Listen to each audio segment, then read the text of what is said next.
Mais avant d'ouvrir le premier temps de cette journée, eh bien, je vous demande d'accueillir en tribune ici le directeur général de l'Agence régionale de la santé Île-de-France, Monsieur Christophe Devis. Merci, monsieur. Mesdames et messieurs les présidentes et présidents des ordres, mesdames et messieurs, je suis vraiment très heureux d'être présent à vos côtés ce matin pour ouvrir cette journée du comité de liaison interordre régional. Depuis ma prise de fonction à la tête de l'Agence régionale de santé d'Île-de-France, c'est la première fois que je vois tous les ordres rassemblés. Et c'est un grand plaisir d'effectuer cette première aujourd'hui. Première pour moi, enfin, pas pour vous, parce que je sens bien que cette journée suit de nombreuses journées très riches et qui, si j'ai bien compris, progressent chaque année en qualité. Aux côtés des présidents des conseils régionaux ou interrégionaux des ordres, il m'appartient de répondre à la question: qu'est-ce qu'un ordre régional? Alors, qui suis-je? C'est une question que nous nous posons tous régulièrement, ne serait-ce que il y a longtemps pour certains d'entre nous pour répondre à des problèmes de philosophie, pour écrire des dissertations. Et c'est des questions particulièrement difficiles. C'est particulièrement difficile aussi bien pour les institutions que pour les hommes, et pour les institutions comme les vôtres, comme pour l'Agence régionale de santé d'Île-de-France, qui se pose exactement ces questions. Quelle est notre mission? Comment devons-nous la remplir? Les ordres, moi je les connaissais.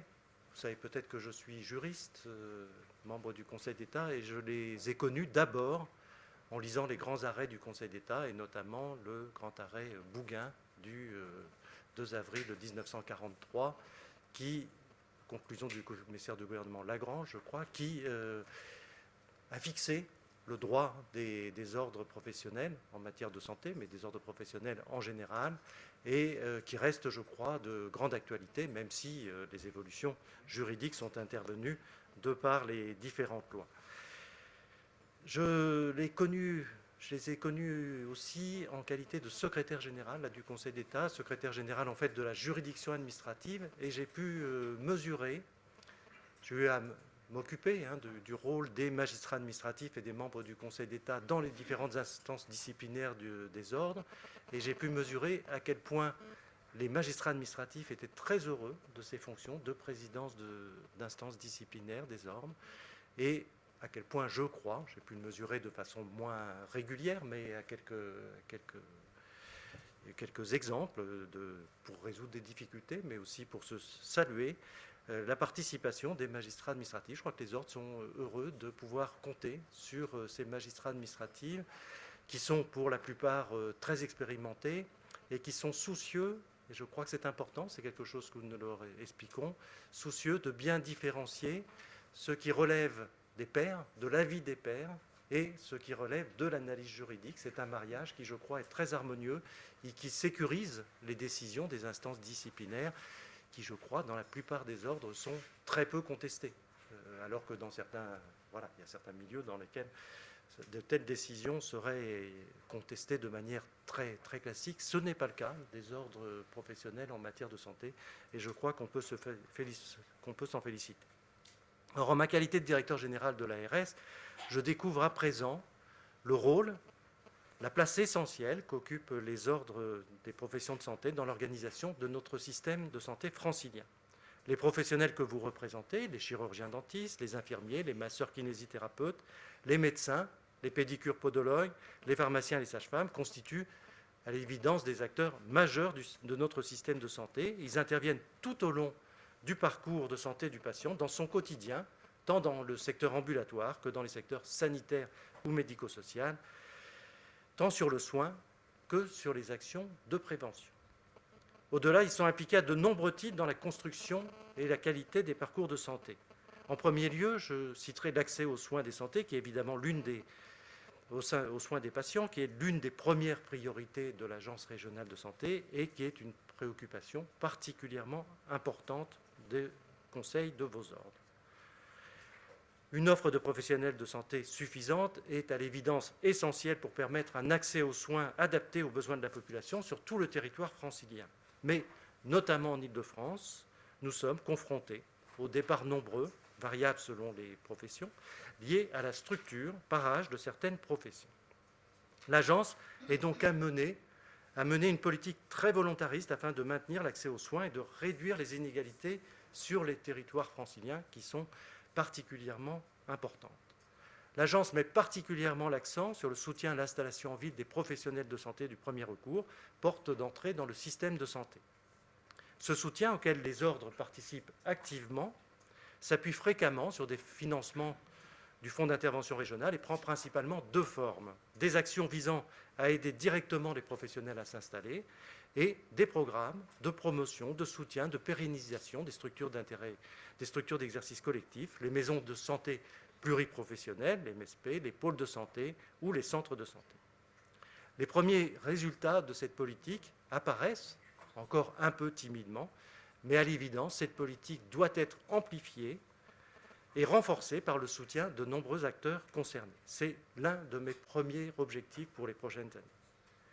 Garantir l'accès aux soins, c'est aussi mettre en place des dispositifs de garde, de permanence et de continuité des soins pour s'assurer que l'offre disponible est suffisante. C'est notamment le cas en dehors des horaires d'exercice habituels des professionnels, la nuit, le week-end, les jours fériés, mais également pendant certaines périodes de l'année, au mois d'août par exemple, ou dans la deuxième quinzaine du mois de décembre. Sur ce sujet, les conseils de l'ordre contribuent très significativement à la sécurisation de l'offre. Améliorer la qualité et la sécurité du parcours des patients, c'est un autre objectif primordial de l'agence auquel les ordres participent activement. Du recueil des signalements à la mise en place des mesures appropriées, la politique de sécurité sanitaire nécessite l'implication de chacun, établissements sanitaires et médico-sociaux, professionnels de santé, usagers.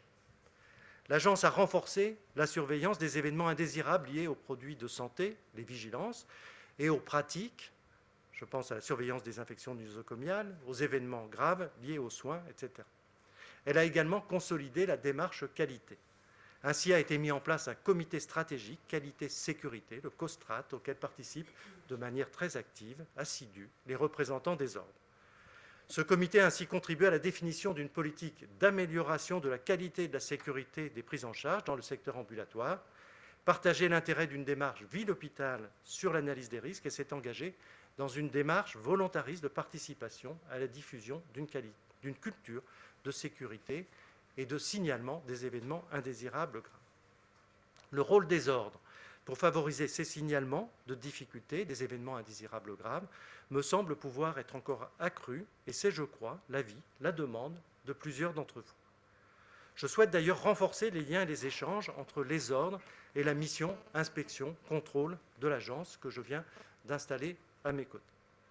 Le Code de la santé publique prévoit en effet que les inspections peuvent aboutir à une suspension de l'activité d'un professionnel en cas de danger grave et à une saisine du Conseil de l'ordre au niveau régional ou de la chambre disciplinaire avec information immédiate du président du conseil départemental. À ce sujet, vous nous avez alerté sur le très faible nombre de saisines directes de la chambre disciplinaire par l'agence régionale de santé. C'est un fait. Et je crois que votre démarche est très opportune, je ne peux que la soutenir. Je souhaite qu'un état des lieux soit effectué et qu'une réflexion soit menée entre le CLIOR et l'Agence régionale de santé pour améliorer nos actions en interne et articuler au mieux nos actions tant au niveau départemental que régional. Cette articulation est majeure pour améliorer la qualité des soins apportés aux Franciliens. L'exigence de qualité de notre système de santé se retrouve également dans l'accompagnement des professionnels de santé étrangers. Les ordres sont en première ligne pour assurer cet accompagnement et permettre à des praticiens présentant les conditions nécessaires à un exercice de qualité d'exercer en Île-de-France. Par ailleurs, vous portez également une grande vigilance aux dérives sectaires en santé et à certaines pratiques à visée thérapeutique non conventionnelle. Il s'agit d'un domaine sur lequel vous trouverez toujours l'agence à vos côtés afin de renforcer la sécurité des patients. Et j'ai d'ailleurs demandé au docteur Karine Gallo, que certains d'entre vous connaissent particulièrement bien et qui est en plein centre de cette salle, de se rapprocher de vous sur ce sujet qu'elle va porter à l'agence. Enfin, le caractère transversal des ordres des professionnels de santé fait écho à la volonté de transversalité de l'agence qui se matérialisera davantage encore dans le prochain projet régional de santé dont les travaux débutent prochainement. Nous sommes en train de faire le bilan aujourd'hui du dernier projet régional de santé. Enfin, du premier. Vous rassemblez tous les professionnels libéraux et les professionnels salariés, les professionnels des secteurs ambulatoires, du secteur sanitaire, du médico-social. Nous avons à cœur de développer cette approche transversale au sein de l'agence Et la perspective du schéma régional de santé unique renforcera encore davantage cette nécessité. Nous devons ensemble, ordre et ARS, pouvoir nous appuyer sur la richesse de cette diversité de statuts, de professions, d'exercices pour construire des parcours de santé cohérents. Je n'ai bien sûr pas pu évoquer, sinon je crois que voilà, j'aurais subi les réprimandes que je craignais, je n'ai bien sûr pas pu évoquer l'ensemble des sujets qui nous concernent et nous rassemblent, mais parmi ceux que nous avons en commun, certains sont porteurs d'espoir, d'autres, pensez à la démographie médicale, sont porteurs d'inquiétude. Tous nécessitent un partenariat fort pour affronter ensemble les nombreux enjeux qui marquent notre système de santé, plus spécifiquement notre région. Certains sujets nécessitent une concertation et une collaboration entre vos différentes professions. Je pense aux problèmes de frontières entre professions, aux coopérations nécessaires et aux déficits dans l'offre de soins. De nombreux thèmes nécessitent également un partenariat fort entre vos ordres et l'Agence régionale de santé. Nous engageons donc actuellement, je le disais, nos travaux sur notre feuille de route, le prochain projet régional de santé. À travers cet exercice, il s'agit en réalité d'essayer d'imaginer, de dessiner ce que sera le monde de la santé dans 5 ou 10 ans. Ce travail massif nécessite une concertation étroite avec tous les acteurs de notre système de santé, les élus, les usagers, les institutionnels, les professionnels de santé. Et en tant que représentant des professionnels de santé, je souhaite que vous y preniez pleinement votre part.